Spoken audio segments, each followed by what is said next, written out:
AP intelligence మాజీ chief PSR ఆంజనేయులను CID కస్టడీలోకి తీసుకునుంది. నటి జత్వానీ కేసులో అధికారులు ఆయనను ప్రశ్నించనున్నారు. పిఎస్ఆర్ ఆంజనేయులను విజయవాడ కోర్టు 3 రోజుల కస్టడీకి అనుమతినిచ్చింది. ఈ కేసులో ఇప్పటికే రిమాండ్ ఖైదీగా పిఎస్ఆర్ ఉన్నారు. దీనిపై మరింత సమాచారాన్ని మా ప్రతినిధి రాజ్కుమార్ అందిస్తారు. రాజ్కుమార్,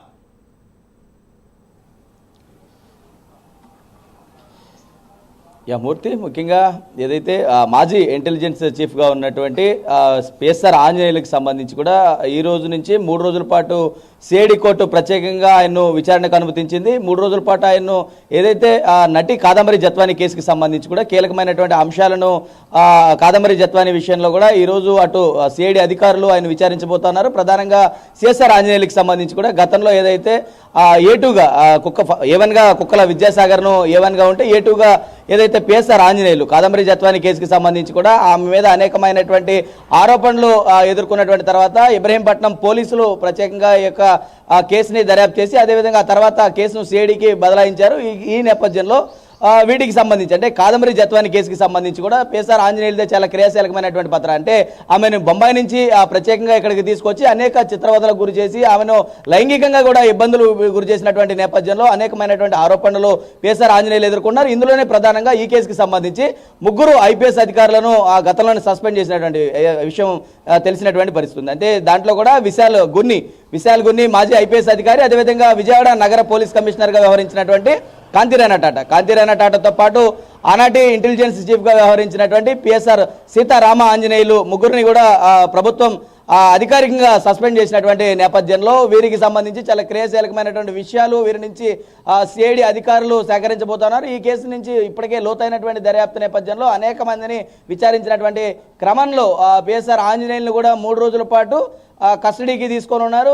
ఈ విషయానికి సంబంధించి అంటే అసలు పిఎస్ఆర్ ఆంజనేయుల పాత్ర అంటే ఎవరు చెప్తే కాదంబరి జత్వానీని అక్కడి నుంచి తీసుకురావాల్సినటువంటి పరిస్థితి ఎందుకు ఏర్పడింది, అసలు కాదంబరి జత్వానీకి సంబంధించి కావచ్చు పిఎస్ఆర్ ఆంజనేయులు ఎందుకు ఇంటర్ఫియర్ అవ్వాల్సి వచ్చింది ఈ కేసులో. అంటే ప్రభుత్వం ప్రతిష్టాత్మకంగా ఈ కేసుని ఏమైనా అప్పట్లో ఏదైనా తీసుకున్నా అంటే జిందాల్కి సంబంధించి కావచ్చు, లేదంటే కుక్కల విద్యాసాగర్ ఇద్దరు కూడా వైఎస్ఆర్ కాంగ్రెస్ పార్టీకి సంబంధించినటువంటి ఇద్దరు కూడా సానుభూతి పరులు.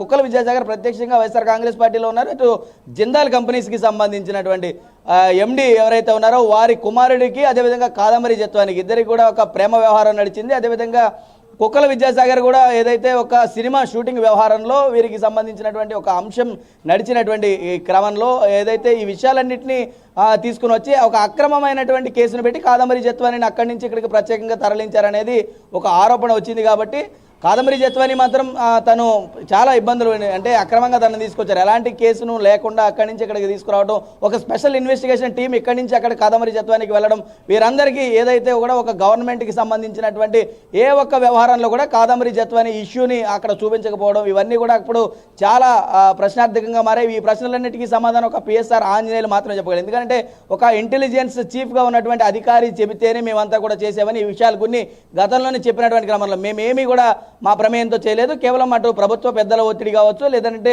పిఎస్ఆర్ ఆంజనేయులు ఈ ఇద్దరి ఒత్తిడి వల్లనే మేము జరిగిందని గతంలో వారు చెప్పినటువంటి నేపథ్యం ఏదైతే ఉందో వారికి సంబంధించినటువంటి అంశాల మీద ఈరోజు సిఐడి అధికారులు ఏదైతే పిఎస్ఆర్ ఆంజనేయులు ఏ విధంగా విచారించబోతా ఉన్నారు, ఎలాంటి నిజాలు ఈరోజు బయటకు రాబోతున్నాయి అంటే 3 రోజులు పడుతుంది కాబట్టి వైద్య పరీక్షల అనంతరమే ఈ యొక్క ప్రక్రియ కూడా జరగబోతుంది అనేది చూడాల్సినటువంటి అంశం ఉంది. Murthy, thank you Rajkumar, thanks for update.